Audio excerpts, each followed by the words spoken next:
माधोपुर नाम के गांव में किशन नाम का एक गरीब आदमी रहा करता था। वो हर रोज सुबह अंडा बिरयानी बनाता और सुबह ही बेचने के लिए निकल जाता था। किशन गांव के बीचों बीच जाकर वहाँ एक साइकिल पर अपनी बिरयानी बेचने का सामान लगाता और वहीं पर बिरयानी बेचता था। किशन की बिरयानी का स्वाद बड़ा ही लाजवाब था। उसके हाथ की बिरयानी अगर किसी ने एक बार खाई तो लोगों को दूसरों के हाथों की बिरयानी पसंद ही नहीं आती थी। और तो और किशन अंडा बिरयानी बड़े ही कम दामों में बेचता था।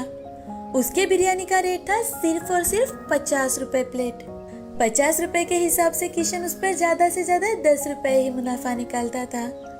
उसे पैसों का बिल्कुल भी लालच नहीं था, इसीलिए किशन सभी लोगों को बहुत ही कम दामों में बिरयानी बेचा करता था।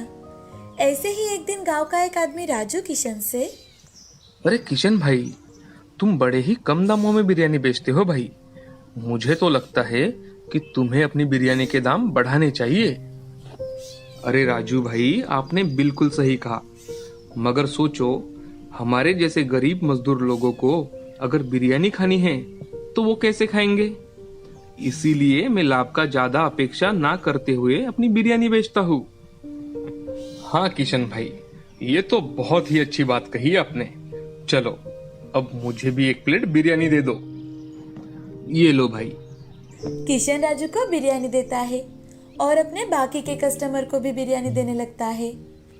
तभी उसकी बिरयानी खाकर एक छोटी सी बच्ची किशन के पास आकर, अंकल, आपकी ये अंडा बिरयानी मुझे बहुत पसंद है। क्या आप मुझे एक और बिरयानी देंगे? घर पर मेरा भाई है ना, मैं उसे भी बिरयानी खिलाना चाहती हूँ। अरे गुड़िया, क्यों नहीं, ये लो एक प्लेट और बिरयानी। ये तुम अपने घर लेकर जाओ। लेकिन अंकल, मेरे पास तो अब पैसे ही नहीं है। अरे बिटिया, मैंने कब तुम्हें पैसे मांगे। ये बिरयानी तुम्हारे लिए मेरी तरफ से है। Thank you uncle. वेलकम गुड़िया। किशन हर रोज गांव के बीचों बीच जाकर अपनी अंडा बिरयानी बेचा करता था। उस गांव के होटल वालों को किशन पर बहुत ज्यादा गुस्सा था, क्योंकि किशन अपनी अंडा बिरयानी सिर्फ और सिर्फ 50 रुपए प्लेट में बेचा करता था। और तो और उसमें स्वाद भी लाजवाब था। तो लोग बिरयानी खाने के लिए होटल में जाते ही नहीं थे। सबके सब किशन के पास से ही बिरयानी खरीदते थे। ये सब देखकर एक होटल वाले हरिया को बहुत ज्यादा गुस्सा आता है और वो अपने लोगों से, अरे ये किशन का बच्चा इतने सस्ते में बिरयानी कैसे बेचता है। इसके बिरयानी बेचने से हमारे यहाँ कोई नहीं आता। अब हमें ग्राहक मिलना भी मुश्किल हो गया है। मालिक, इसका कुछ ना कुछ बंदोबस्त तो करना ही पड़ेगा, नहीं तो हमारा धंधा चौपट हो सकता है। हाँ, मैं भी वही सोच रहा हूँ। तुम एक काम करो, अपने कुछ आदमियों को लेकर उसके साइकिल के दुकान पर जाओ और उसका पूरा दुकान तहस नहस कर डालो। हाँ, ये अच्छा रहेगा मालिक। कुछ ही देर में हरिया के नौकर अपने साथ हॉकी स्टिक लेकर किशन की दुकान पर जाते हैं। इतने सारे लोग अपनी तरफ हॉकी स्टिक लेकर आते थे, किशन बहुत ज्यादा डर जाता है कि तभी सारे के सारे लोग आकर किशन से, क्या रे, तेरे को मस्ती चढ़ी है क्या, जो हमारे मालिक के होटल के मुकाबले में तू बिरयानी बेचता है। अबे ओए चपड़गंजू, तेरे को खुद की जिंदगी प्यारी नहीं क्या बे। 2-3 आदमी मिलकर किशन का पूरा दुकान तहस नहस कर देते हैं और सभी किशन को नीचे गिराकर बहुत मारते हैं। कुछ बात अगर पल्ले पड़ी हो तो कल से यहाँ बिरयानी बेचने मत आना, समझे। नहीं तो और भी तरीके हैं हमारे पास समझाने के। अरे नहीं नहीं साहेब, मैं आज के बाद यहाँ कभी बिरयानी नहीं बेचूंगा साहेब, मुझे माफ कर दो साहेब। हाँ, यही तुम्हारे लिए सही रहेगा बच्चू। अब सभी आदमी वहां से चले जाते हैं। किशन उठकर किसी तरह से अपना सामान समेटने की कोशिश करने लगता है, लेकिन उसे बहुत ज्यादा दर्द हो रहा था। उसे कई सारी जख्में हुई थी। वो जैसे तैसे अपना सामान समेटकर घर चला जाता है। घर जाकर अपनी मलहम पट्टी करता है और खुद से, हे भगवान, मैंने लोगों को कम दाम में बिरयानी मिले इसलिए इतनी मेहनत की, मगर अच्छाई का तो जमाना ही नहीं रहा। अब से मैं बिरयानी कभी नहीं बेचूंगा। खुद से ऐसी बातें कर किशन थोड़ा सा खाना खाकर सो जाता है। 2-3 दिन आराम करने के बाद अब किशन मजदूरी का काम ढूंढने के लिए चला जाता है। उसे काम मिलते ही वो काम करने लगता है। बहुत थकावट वाला काम था, लेकिन फिर भी किशन वो काम मन लगाकर कर रहा था। किशन जहाँ पर काम करता था, एक दिन उस साइड का मालिक वहाँ पर आकर काम देख रहा था। उस दिन बहुत कड़ी धूप थी।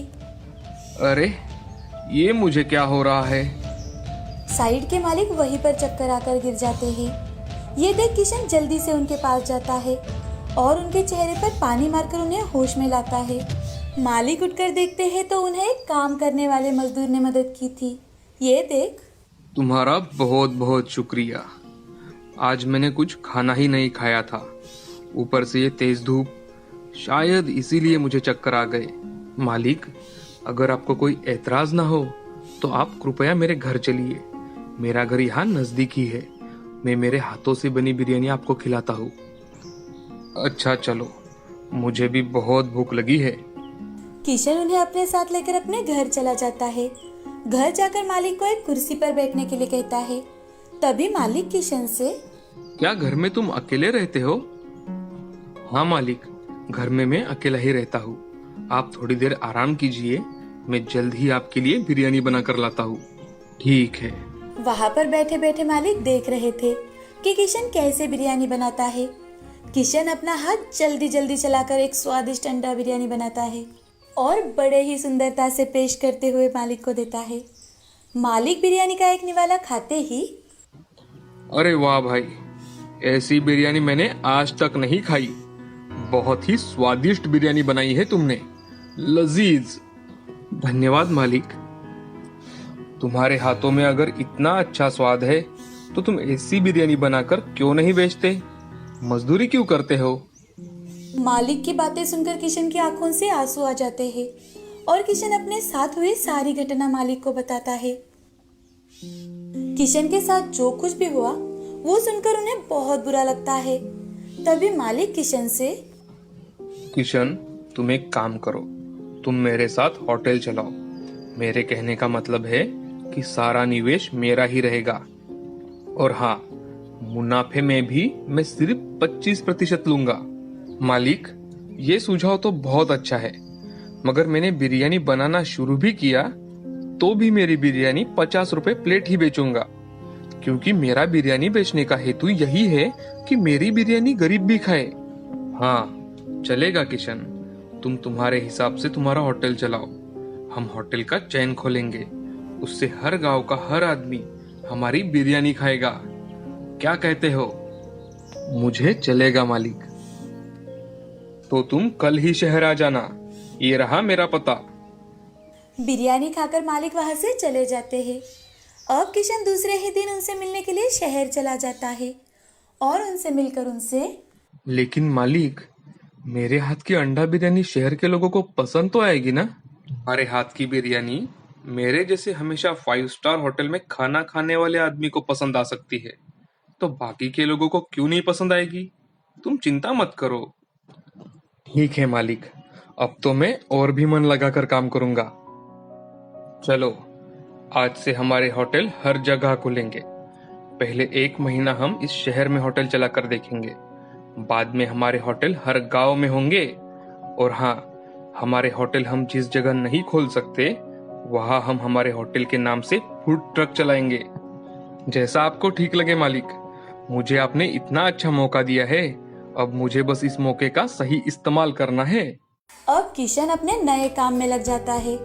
नए होटल में उसकी अंडा बिरयानी बड़ी ही मशहूर हो गई। लोग आकर उसकी अंडा बिरयानी खाने लगे।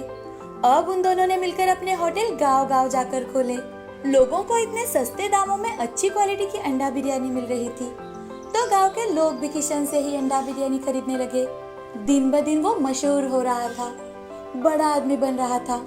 ऐसे ही एक दिन किशन अपने गांव में आता है और अपने बॉडीगार्ड के साथ गांव में उसी जगह जाता है जहां पर कुछ समय पहले उसे पीटने वाले लोग खड़े थे। किशन अपने बॉडीगार्ड से, इन्हें पानी मांगने तक मारो। इनको पता चलना चाहिए कि अगर कोई गरीब आदमी अपना व्यापार करना चाहता है तो उसे करने देना चाहिए।